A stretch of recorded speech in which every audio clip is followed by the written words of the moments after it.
Making the second title defense against undefeated mandatory challenger Carlos Frisco. Ford center Errol Spence Jr.'s childhood dream has come true. He is defending his claim to the 147-pound crown and is expected to take care of business here tonight against a man who, according to the odds makers and anyone you ask, is grossly overmatched. But there's a reason we fight, right, Al Burstein? Well, he's a mandatory challenger. The IBEF got him to number 3, though some wondered because he hasn't fought a top 20 fighter. But this is his opportunity to make something happen. Early in the fight, he said he wants to try to control the distance with Errol Spence. We'll see if he can do that. Errol trying to creep up on him, but Ocampo reactive so far. I mean, he hasn't landed anything, but at least he's live in there. He's reacting to things Spence is attempting to do. Ocampo leads with the right hand. He's in the black with white, red, and green of the Mexican flag. Errol Spence Jr., well, if you know, you know. He's wearing his beloved Dallas Cowboys colors, and the Dallas Cowboys have firmly embraced Errol Spence Jr. Again, he grew up wanting to play for America's team, was a great football player in high school, but he switched over to the sweet science and was a member of the 2012 U.S. Olympic boxing team. In Ocampo, though, not being swallowed up by the magnitude of the moment, taking the fight to Spence. Landing some very good body punches. And Spence lands some good ones of his own. Spence himself, a great body puncher, has had 8 knockdowns with body punches in his career. Spence has 7 first-round knockouts, but Ocampo sweeping left hook upstairs. He's a right hand, and again, maybe, you know, the fact he's so young, just 22 years of age, started his career very young, has never been knocked down, but again, Ocampo has never faced anyone in the same environment as a guy like Errol Spence Jr. I don't know how long his fight's going to go, but here in round 1, Campos is comporting himself well and is firing back when Spence throws punches at him. Yeah, and you know that's what it is, being 22 years old and undefeated. You know no negativity, as I said earlier, and you know, you have that self-belief, even if it's bliss. You don't know what you don't know. Ocampo started at 16. Errol Spence Jr. beats the jab. I like his attitude. You know, whatever winds up here, I like the attitude he came out with. Less than 30 seconds left in the first frame. Spence beginning to put the leather on Ocampo, but then was stopped momentarily by a shot from Ocampo, and Spence holding on to the neutralizing the left arm out of the vision of referee Lawrence Cole, and going downstairs with a right hand.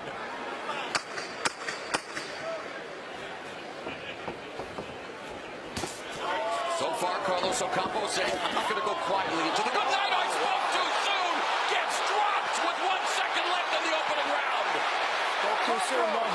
5, 6, 7, 8, 9, 10.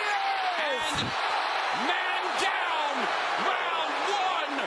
Errol Spence Jr. doing what he was expected to do and sending this partisan crowd into an eruption of cheers, making short work of Carlos Ocampo. Here I am wanting to give him the benefit of the doubt. Al couldn't survive that final second. The body work that we talked about was what got him. I mentioned 8 knockdowns before. This is number 9, and this man stayed down. A lot of love here in Dallas for Errol Spence. Remember, Errol Spence has talked about wanting to face undefeated champion Keith Thurman. Gone on record as saying he would love to face the winner of Danny Garcia versus Sean Porter. We know that Terrence Crawford is now at 147 looking to stake his claim. But Errol Spence Jr., and again, overmatched mandatory challenger, Errol Spence Jr. records his 21st knockout, his 8th first-round stoppage.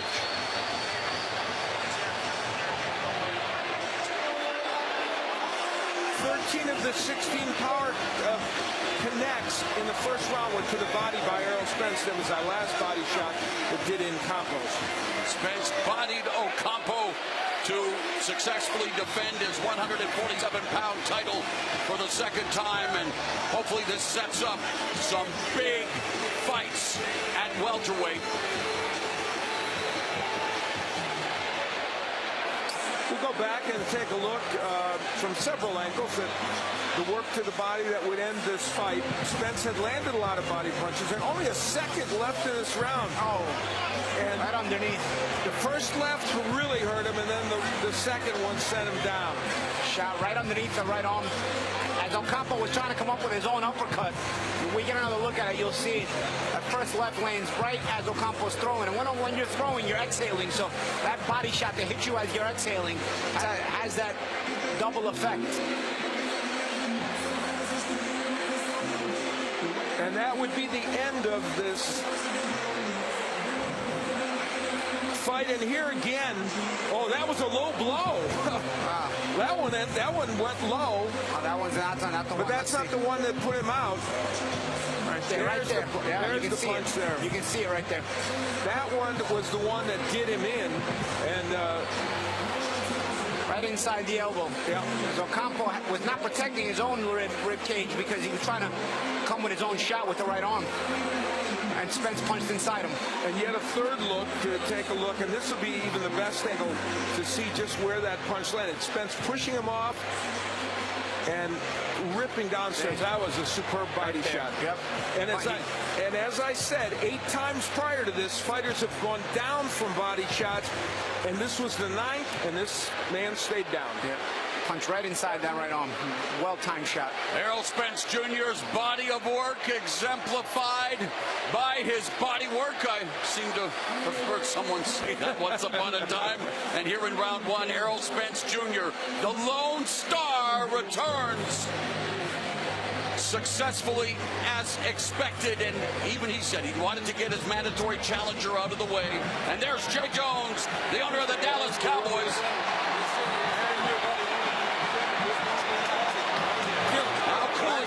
Spence Jr. to have the support of the owner of his favorite team. Here's Jimmy Lennon Jr.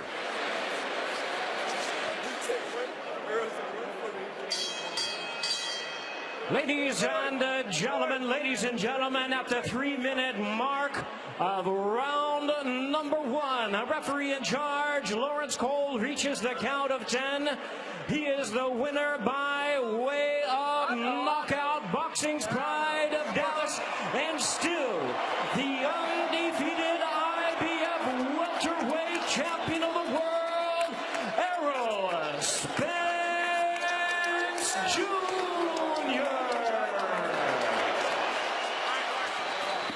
The truth takes care of business in front of this adoring crowd. And let's go back to Jim Gray. All right, Mo, thank you very much. Errol, congratulations. That was quite a performance. How do you assess such a quick stoppage? I was a little disappointed. I wanted to give the crowd their money's worth, and I wanted him to, to sustain a little bit, take a little bit more punishment. But, the body shot landed right on point, and they dropped him. The first one came in a bit low. Did you detect from that he was a little bit weak and you knew you could follow up? Well, he didn't react. He reacted kind of weirdly when I hit him with a body shot. He kind of bounced back a little bit, so I knew that if I hit him again, he'd probably drop or he probably would react again the wrong way, and then I would just keep going to the body. That's my game plan anyway. I'm the body snatcher. So when you do something this quick, the body snatcher, that's good. So when you do something this quick, is it satisfying or is it a bit frustrating? It's a little bit satisfying. I'm a little satisfied, but I want to get the crowd their money's worth. They come out here to support me. You know what I'm saying? This is a big event, and we'll definitely be back. We'll definitely be back. Maybe after I unify some titles, we'll come back here again and make this an annual thing where I'm fighting here.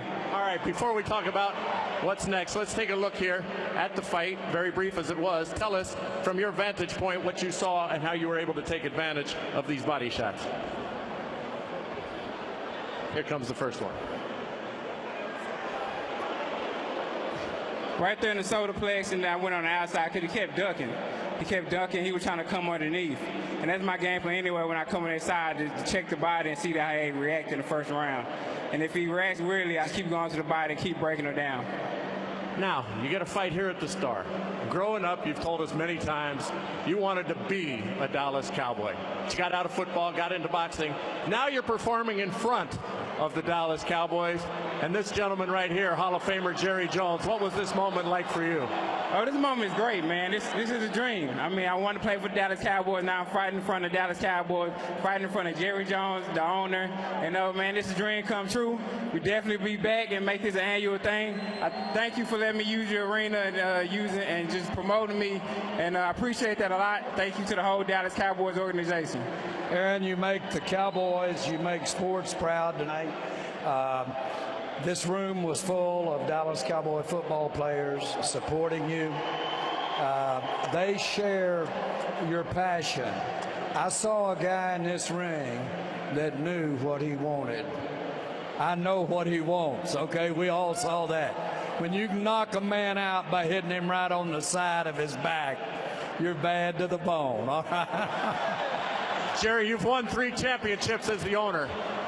How does this guy compare on a championship level to what you've achieved? Well, I love his awareness.